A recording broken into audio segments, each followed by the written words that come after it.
All right, so we're out in Woodbury today. You can see this floor has plenty of wear on it.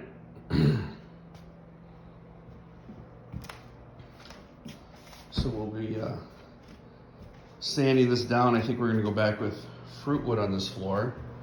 As you can see, just there's lots of damage down in the soft grain. And I'll shoot after video here.